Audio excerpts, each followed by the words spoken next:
Tere! Mina olen Raul Eamets ja te vaatate Bigbanki majanduskooli õppevideot. Täna räägime sellest, mida tasub õppida tulevikku silmas pidades ja milliseid oskusi teil tulevikus võiks vaja minna.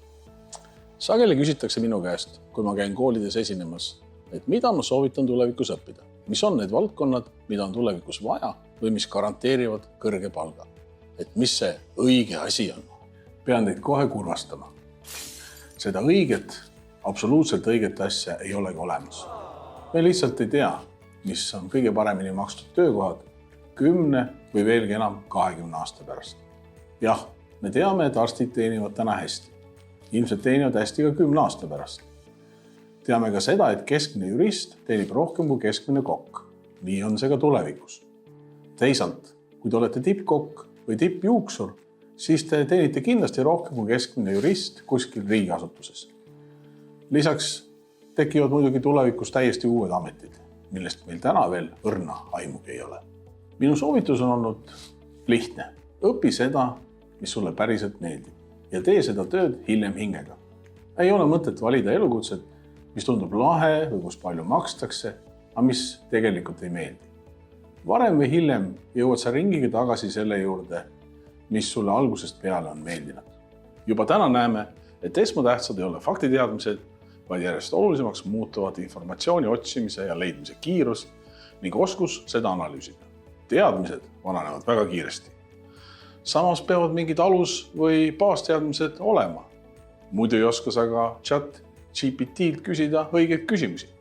Sellepärast ei saa koolis ainult AI-le lootma jääda. Kui te ei pinguta ennast, siis jääb aju areng kängu ja mõtlemisvõime algkooli tasemele. Kõige olulisem on inimese oskus aktiivselt õppida. Seda on vaja teha terve elu jooksul. Järjest olulisemaks muutuvad inimeste universaalsed oskused. Need on sellised oskused, mida on võimalik kasutada väga erinevates ametites. Alustame kriitilisest mõtlemisest ja kriitilisest lugemisest. Praegusel ajal on meie ümber nii palju informatsiooni, et selles orienteeruda peame pidevalt endalt küsima, kas see ikka kõik vastab tegelikkusele, kas see on ka usutav. Ja nii kui tekib kahtlusi, oleks alati vaja kontrollida erinevatest allikatest. Pimesi ei tohiks usaldada ühtegi allikat. Internetis ringleva valeinformatsiooni hulk kasvab tänapäeval väga kiiresti.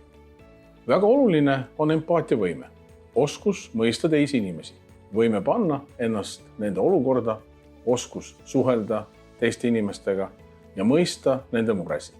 Selle oskusega on tihedalt seotud erinevate kultuuride tundmine. Erinevast kultuuriruumist pärit inimesed käituvad meist erinevalt. Ja selleks, et me ei satuks piinlikku olukorda ja ei rikuks kohe alguses häid suhteid ära, oleks ju tore, kui me tunneksime natuke teiste kultuuride kombeid ja käitumistavasid. Näiteks ei pakita Jaapanis sünnipäevakingitust valgesse paberisse, sest valge on ju surmavärv. Väga palju tööd tehakse täna ära distantsilt, läbi arvuti. Seega oskus töötada virtuaalsetes meeskondades, virtuaalselt tööd korraldada on väga oluline juba täna, rääkimata tulevikust. Samuti on väga oluline oskus loovus. Alati ei öelda teile ette, et nüüd tehke samm A, siis samm B ja lõpuks jõuate tulemusi. Öeldakse lihtsalt, siin on probleem, lahenda ära. Teisalt, te peate olema ka võimeliselt täpselt manuaali või juhendit kirjutama ja selle järgi toimetama. See kõik näitab, et te oskate süsteemselt ja loogiliselt mõelda. Seega loovus ja süsteemne mõtlemine mõlemad on väga olulised. Kasuks tuleks ka matemaatika. Elementaarne programmeerimine, arvutamise oskus. Lihtsamaid asju võiks ikka osata peast arvutada. On kiirem ja alati ei ole ka telefoni käepärast. See oli lihtne loetelu mõnedest oskustest, mida läheb vaja tulevikus erinevates ametites. See nimekiri ei ole kindlasti lõplik. Siia võib lisada veel näiteks keeleoskuse või autojuhiload. Üldpädevused võimaldavad inimestel tulevikus lihtsamalt eriala vahetada. Liikuda ühelt ametikohalt teisele. See on nagu vundament, millele saab ehitada hilisemat erialast spetsialiseerumist.